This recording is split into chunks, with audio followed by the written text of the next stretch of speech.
Good morning. I appreciate it's a little bit early for a Jeff video, but a couple of things that were sent to me overnight. One about the Tory mayor of Birmingham claiming that he's building lots of new houses, but then can't find a photo of any new houses in Birmingham for the press release. But this one about Heineken. Heineken slammed for felling huge 300 orca killer whales. No, let's start again. Heineken slammed for felling huge 300-acre orchard after decline in demand for cider. The killer whales are okay. Heineken has been slammed for chopping down a 300-acre orchard the size of 140 football pitches. The UK's largest cider maker has felled the huge site, also home to a significant number of migratory birds. Heineken has now levelled Penrhos Orchard on the Offa's Dyke path in Monmouthshire, Wales, according to the BBC. This is on msn.com. I'm reading this actually. Heineken uprooted thousands of trees planted in 1997 as it wants to sell the land as they had a surplus of apples, but a demand decline for cider. So they've got all these trees that they own in Monmouthshire, which is not a million miles from here. The demand for cider is down.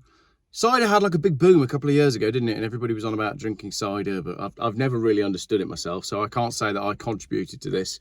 I am not a cider drinker. However, let's carry on. Environmentalists have shown concerns about the impact this felling will have on migratory bird populations, particularly wintering thrush species such as fieldfare and redwing, who eat autumn berries and then move on to apple crops and have been seen in significant numbers amongst the area, though Heineken has insisted it acted in accordance with the Wildlife Act. Yeah, right. People have taken to social media to show their disgust over the environmental destruction, which some have described as an act of violence and vandalism, and others have called action to boycott Heineken products. Let's hope there's a boycott of Heineken products and that this does turn out to be a breach of the Wildlife and Countryside Act. If the law doesn't protect against this, perhaps it needs revisiting.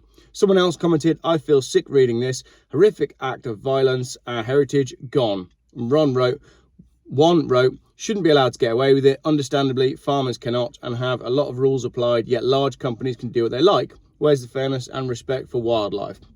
Another one said, disgusting behaviour, but what we have come to expect from multinational corporations whose only interest is in profit, usually at the expense of the environment.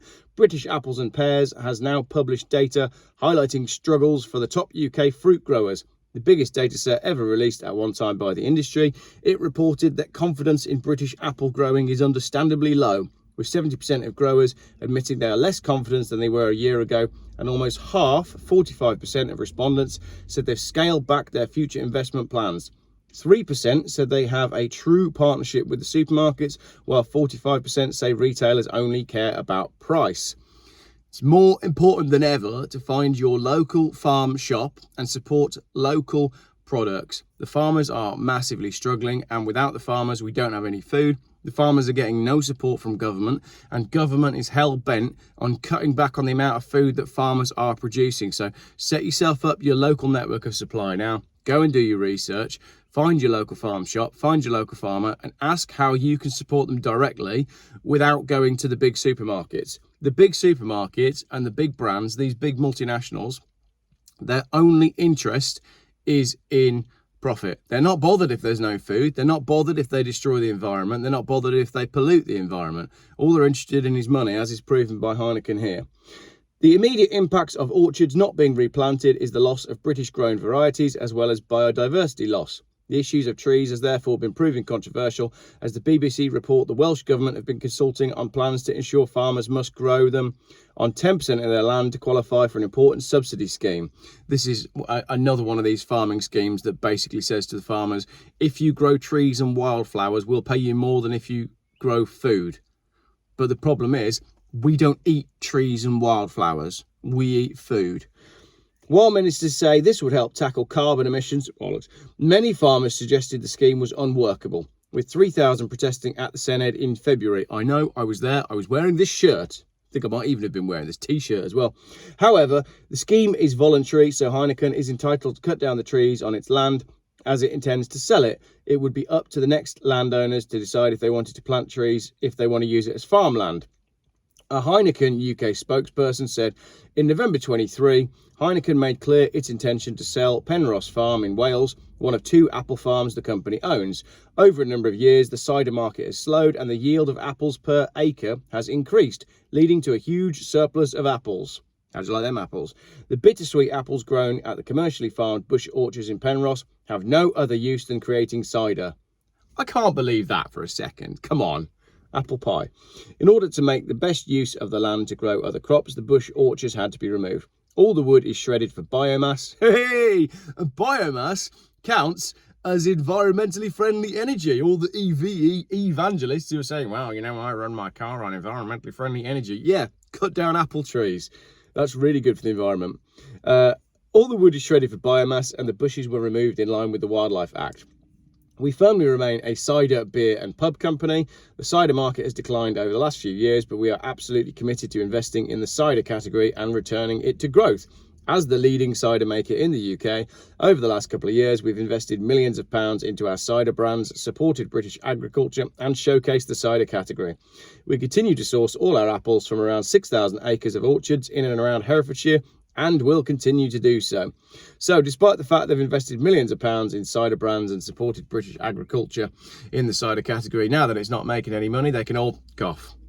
Basically is what Heineken's saying. So do we need to boycott Heineken over this? Well, I would say so, but I think we're at a stage now where we can see where the world is going in pretty much every way, and we should already be boycotting big supermarkets. We should already be boycotting all of these corporations that time and time again prove that they just do whatever they want.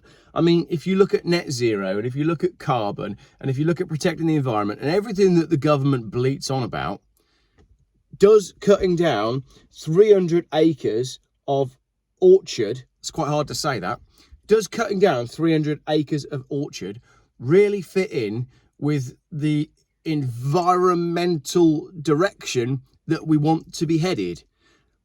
But then from a corporate and a profit point of view, you could, you know, put your cold capitalist head on and say, well, they own the land. The apples have stopped making money. They're well within their rights to chop down the orchards.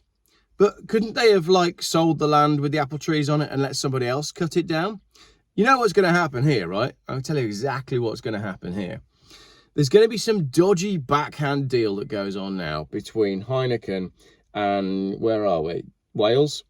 Monmouth. There's going to be some dodgy backhand deal that goes on between Heineken and the Welsh government, and the reason they've cut down the apple trees will be because there'll be some little line of legislation that says if you buy some land that has recently had the trees cut down, you can then turn it into solar panels. And then there'll be another piece of legislation that says if you've got some land and it's been a solar farm for 10 years, that changes the function of the land and then you can build houses on it.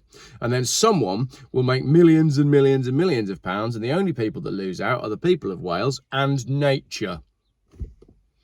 Let me know what you think in the comments.